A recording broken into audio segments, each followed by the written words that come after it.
between, why should they be more focused on Facebook and not more focused on Twitter, generally speaking? It's the creative execution on Facebook is much different than it is on Twitter. Not that you can't point someone to a great creative execution from a Twitter link or a Bitly, but the idea is there is so much to do on Facebook and so many things you can do on Facebook that you can control in your own environment. Create an iframe and put a game in the middle of it. Create a campaign with 3 coupons. Create a campaign with anything you want in the middle of it. There's so much more creativity on Facebook than there is on Twitter. But I still believe, honestly, that it's about moderation. I somewhat agree, but I would say, it's tempered again. Do you belong on Facebook? Are your people even there? We have a client that screams at us every day, need to be on Facebook, need to be on Facebook. We'll put $500,000 on Facebook, and I'm like, you got 40 people looking at your account. Do you really care right now? Is that what this is about, acquisition? No. So you have to just really talk them out and make sure that it's done for the right reasons. Get you in here, Mike. Oh yeah, I was going to say these. I disagree with the questions. I mean, that's why I didn't answer them, by the way. Actually, that was just me being lazy. But seriously, I mean, Twitter. It's like just the way we're asking the question, Mike. It's like a channel. Facebook, it's a channel. I mean, what's next year? Where's Foursquare? I mean, it actually is legacy thinking at work, which is, I mean, isn't really the point. And here's a plug for local entrepreneur, shareaholic. I mean, isn't the focus on like sharing? And that's really kind of what we're saying. And Ed can tell all the cool stories and create brand new valuable experiences that aren't advertising, tapping into distributed sharing, mechanisms rather than, these are media channels. And all the shit we don't like about interruptive advertising, well, they're businesses, so here it comes, right? I mean, it's inevitable. You have to interrupt at the end of the day to sustain profits, to grow, an advertising-supported business, which is what's paying for all the social media. The one place where that's sometimes untrue is mobile. Let's go to the next one. This question, again, asked in a sort of deliberately provocative and unrealistic way. Most brands need a mobile app, and this is where people came out. And again, these questions are obviously loaded to sort of catalyze a conversation, but is that one fundamental difference of mobile, that there's the potential for a brand to create an immersive experience that's sort of brand-driven? How do you think of mobile's role in the context of the last few comments? I'm a strongly agree guy on this because I've got a 16, 13, and 10-year-old, and I mean, it is the platform. It is the platform. That's it. Look at the time spent with the platform. It exceeds everything by a lot. And what you have the opportunity to do, whether it's an app or the internet, it doesn't really matter, or HTML5, right? It's just sort of different ways to configure the same thing, but you've got the ability to convey your brand as a service, and that's always been the potential. So it's beyond advertising; it's just product extension. And I mean, look, if everybody really did this the right way, there would be no advertising, because you just have greater utility, and that creates the engagement. So, I mean, for me, it's a must, although I'm not defending current mobile apps. Do you think every brand in the Stop and Shop should have a mobile app? Sure. I mean, a Stop and Shop app? No. No. Not necessarily. Every brand inside of a Stop and Shop app, so 75,000 different products. So one thing is that if you define a mobile app as an iOS native app, right? Maybe the answer is not so yes, right? But I still think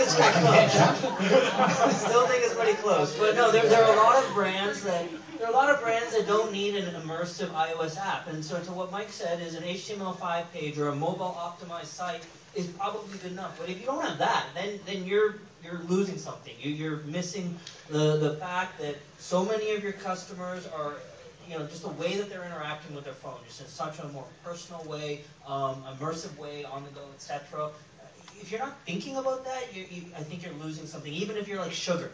Well, right? Why wouldn't you go to the platforms that already exist for these brands? I mean, just back to my Stop and Shop example, why wouldn't they use a ShopSaver or Foursquare or one of those apps to actually encourage participation and just all go to where the community exists? That's a future step, right? So, like, yes, you can leverage Foursquare and other things to interact with people through the mobile, through whatever means. But if you are looking for information on a brand, you're going to go to your mobile and you might search for them. And when you go to that website, you want to know certain pieces of information. And depending on the brand and what the experience is, you might be able to offer something a little more immersive to your customers. Just an example, Gerber, right? You know, baby food. But you know what they do? They have a pregnancy app, and then a 0 to 3 months app to tell mothers what they should be eating in pregnancy, what they should be eating in the first few months of life, etc., etc. And what does it do? Well, it's probably only their most loyal customers that are going to use this, and you better not screw it up because it's your most loyal customers. You better not put out a shitty app because you're going to do more damage than good. So, but if you're going to do it properly, you can really get those people who are loyal with your brand to be much more immersive with it. Give them valuable tips. Nikon does a photo tips app, etc. Well, I mean, Boris has a good point, which is, it's the classic, if you build it, they will come. I don't think everybody has to have their own app. They can have content that lives in places that are more relevant. I also don't think you have to have an app. You know, I mean, we're all at the whim of developers, and Apple has told us we need apps, so we have apps. But the fact is, you have to be mobile optimized, and you need to probably have an HTML5, you know, friendly site. And it still remains to be seen 2 or 3 years from now if Android wins and we go to more optimized sites and less apps. You have to obviously, but I took this really literally, and the challenge is this was sort of like, oh, I have to be on Facebook, and it still continues a little bit, which is, oh, we have to have an app. I've actually had clients say to me, whatever you do, bring us apps. We need lots of apps, we're app happy, and you don't have a chance if you don't bring us apps.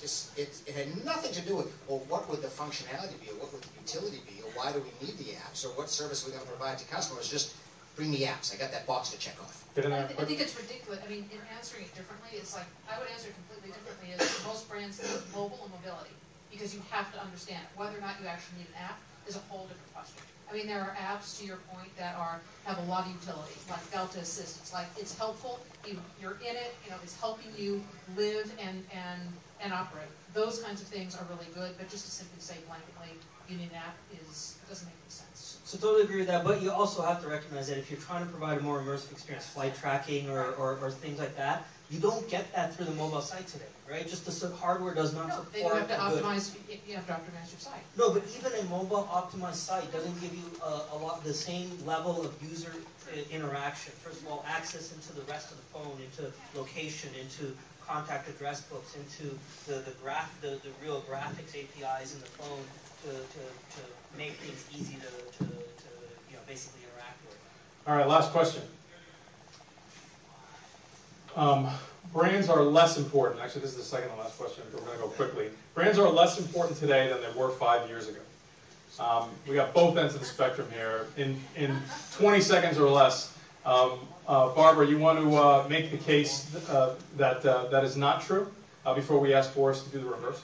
I mean, I think brands, no matter what, are important.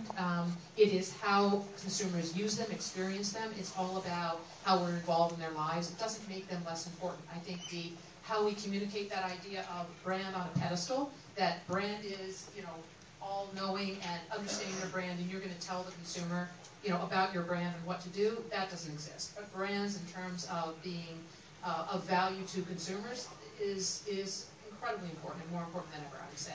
And actually, brands spending more time thinking about their consumers and actually relating to them versus consumers just thinking that they have to understand the brand. I think brands need to understand their consumers, but brands are incredibly important.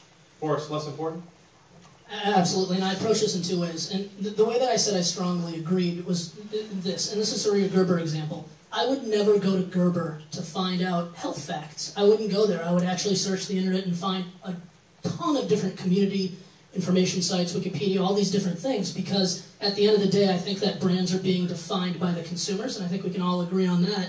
And if that's the case, then what the brand says is less important, but the brand that says least and helps the story is the most important. So in that sense, of course, the brand is important. And there's so many brands out there now, even competing in our spaces, so even our niche spaces, that you do need to stand out. But I think the way you stand out is through your consumers and through word of mouth, not by making your brand so important. Nike, Apple, Coke, Budweiser. Last question. All right, so final question is just, is this same as it ever was? I mean, has there always been change afoot in marketing, and like we're all like, oh wow, it's so changey, or are we in the middle of an unprecedented marketing transformation? And most of the panel strongly agrees, and Barbara, what was the lone dissenting opinion? I just define, I don't think we're in the middle, I think at the beginning. At the beginning. I think we're at the beginning of even incredible transformation. I wouldn't say. If she has a question, she'd put it in. All right, well, yeah, it must be the beginning, or we'd have fewer agency people up here.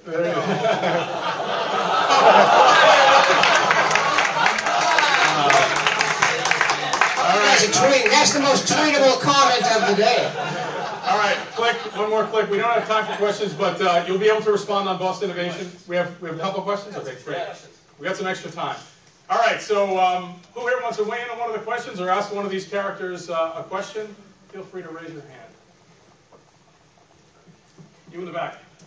Do you consider yourselves to be tech companies, or are you thinking about becoming tech companies? We're not a tech company. We use technology and applications and APIs to make creative solutions for clients. Not a tech. I'd answer it a little bit differently, that we would like to have a portion of our dedicated services be towards creating software and software solutions. Yes, ma'am. Is the new agile, iterative way of developing campaigns more or less expensive for clients than the old school layers of account and linear process? Everybody hear that? Expensive? Expensive. Everybody hear that? Should be less. Is the new way of doing things, if it's being done, agile, iterative, prototype development of work, utility, campaigns, etc., more or less expensive? It should be less expensive. The team should be smaller. You should get to answers more quickly. Yeah. Last question. Yes, sir. I like your comments about mobile and mobility. And what I was really interested in, though, is from your different agency